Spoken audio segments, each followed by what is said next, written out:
Hello everyone, it's Anna, also known as that Star Wars girl, and today I'm going to be talking about the second episode of Star Wars Resistance. Now, I don't know if I'm just tired or if it was just that unexciting, but this isn't going to be a very enthusiastic review. I'm just going to let you know that right now. I know a lot of you guys liked my first review, and you like the fact that I just kind of talked like as if I was talking to my friends, so I'm going to do that again. And I know some people said in the comments that it was more like a recap and not so much of a review. Yeah, in a way, I guess maybe that's how I personally do reviews, is I do a recap and just kind of say my 2 cents as I go on what's happening. So I guess this is my version of a review slash recap. However you want to take it, that's fine. And you know what? If you don't like it, that's fine. You don't have to watch my videos. It's that simple.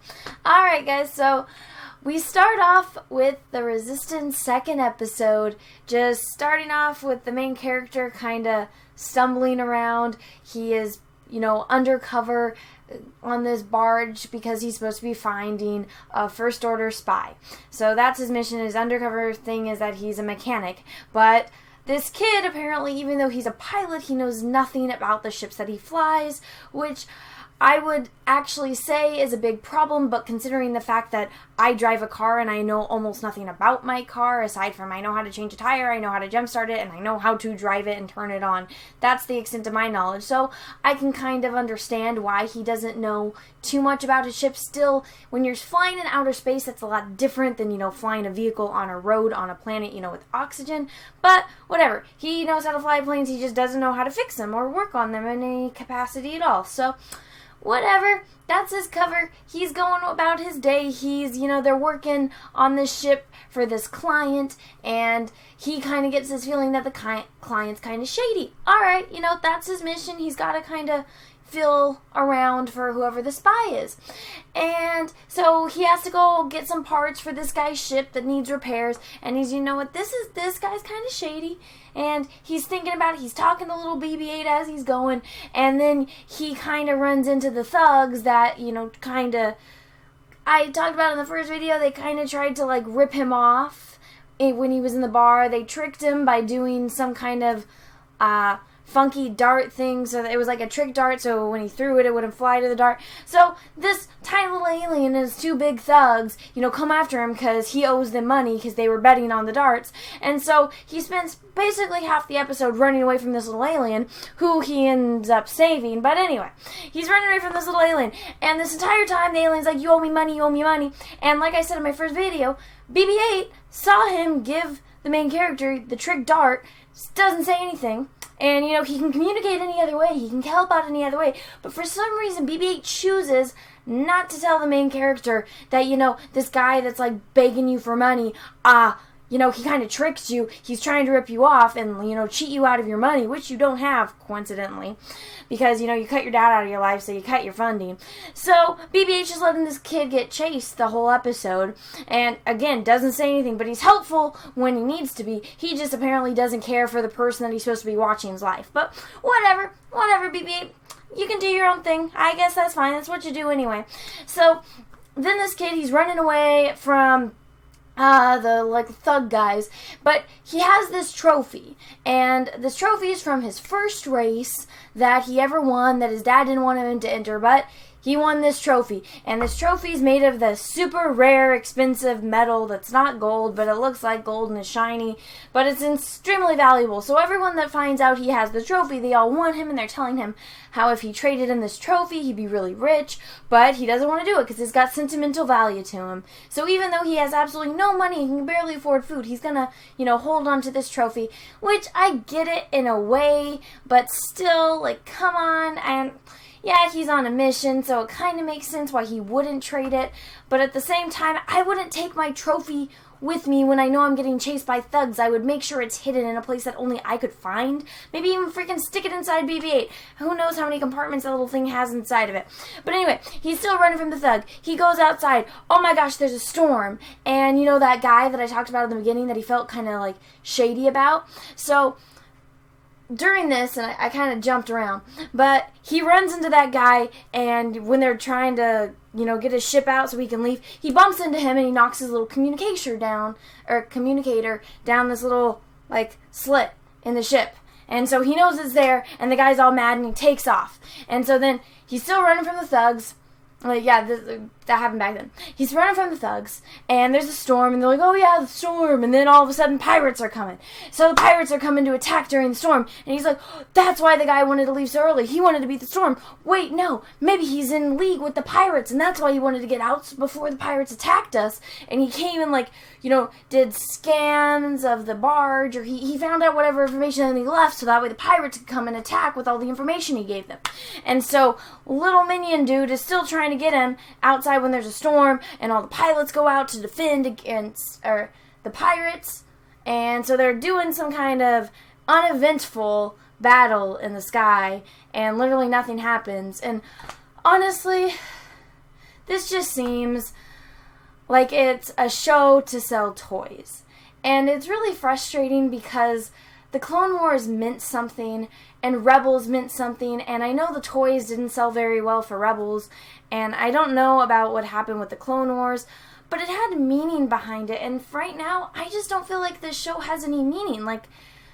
If you're gonna have the show revolve around, pilots and, air chases and battles that are, with spaceships, show interesting battles, but half the time it's just, them talking in their cockpits, and then it shows the kid running around the barge trying to find a little communicator so he can mess with their comm system so the pirates will hear some static and will fly the opposite direction. It's just not interesting. I'm not the kind of person that is interested in, chase films. I'm not interested in Fast and Furious at all. Aside to look at the pretty cars, it's not my cup of tea. I don't really like it. That's not my thing. But when I watch Star Wars and I watch Luke Skywalker in an X-Wing trying to blow up a Death Star, it has that anticipation, and I'm, rooting for the characters. In this, it doesn't give you any of that. All of that intensity that you would expect to be happening in this kind of scenes just isn't there, and it's really unfortunate. And maybe they're trying to wait to do that with this main character, but if you're going to try to grow other characters, and I know that they're limited in the amount of time that they have per each episode, but that still is an excuse, and I think that they could cut back on how much this kid is getting chased around by the minions.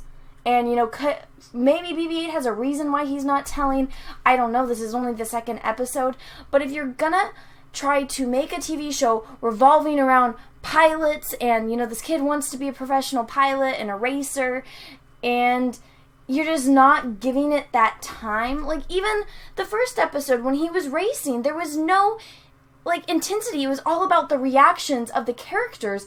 And that's, yeah, for some cinematic moments, yes, that's important, but even when you watch A New Hope, and with Luke, yes, he has that moment, when he's focusing in on the Force and trying to aim, but that's a very critical moment when you gotta aim, your guns to blow up a Death Star, and the rest of it is, showing the ships maneuvering around the Death Star and getting into the trenches, and it's that anticipation that gets you, and it just wasn't in there, and I honestly had to continue, I was sitting here, watching it, and, staring completely at it, and my mind started to wander, and next thing I know, I'm like, oh my gosh, I have to rewind, because I have no idea what's happening, because it's not holding my attention.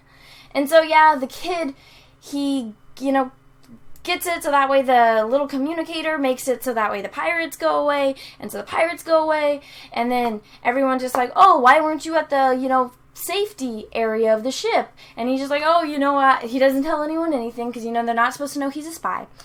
So he's like, oh, I was just working on this ship that you guys gave me in the last episode that blows up, and I'm trying to work on it. And the girl mechanic, she's got the British accent, so I don't know what other people think about it, but I kind of feel like she might be the spy, because everyone in the First Order, they're actually allowed to keep their English accents, but, people like, his name, John Boyega, he's not allowed to keep his English accent because he's not part of the First Order, but anyway, I kind of get the feeling like she's going to she's going to catch on to his little routine, because she already knows that he's on a mechanic, because she's a professional mechanic, and she's really good. And it would make sense if she's the spy, because she she's at the perfect place. She's a good mechanic. She works for the trustworthy guy that Poe likes, and she's there. It makes sense why she would be, like, so close into the ship systems and, like, listening to everyone's conversations as they go by, because she knows she's working. And nobody would really suspect her because she's good at her job, and she kind of keeps to herself, and she's sassy. So I personally think she has more of a chance, but then again, they haven't really introduced many characters, so I'm just going off of that. And, yeah, the episode wasn't really eventful, but at the end, you know, the red TIE fighter stormtrooper dude, he shows them back on the First Order Star Destroyer, and they show Phasma, and they're talking to the pirates, and like, oh, you didn't do your job. The inside guy, you know, you had the perfect information. Then they showed the guy that, you know, bumped into the main character that left his communicator. They had him all tied up, they're like, oh, we'll take care of it. And then it ends. And it's not eventful. I'm not afraid. I did think that Gwendolyn did a really good job with her voice acting. I'd never heard her in a cartoon before.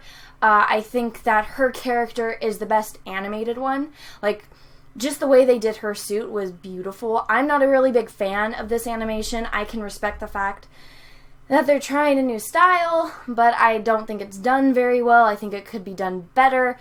The animation itself is good. I just don't like the shell shading and the style.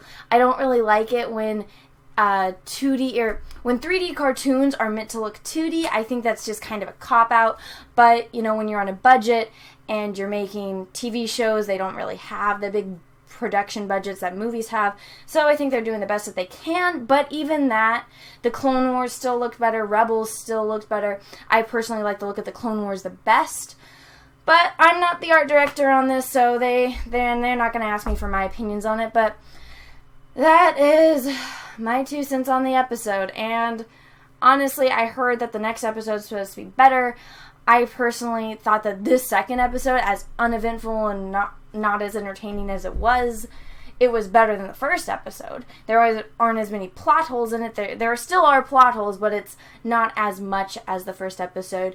So I will put myself through the next episode for you guys, since you guys liked my first one. Hopefully you guys like this one.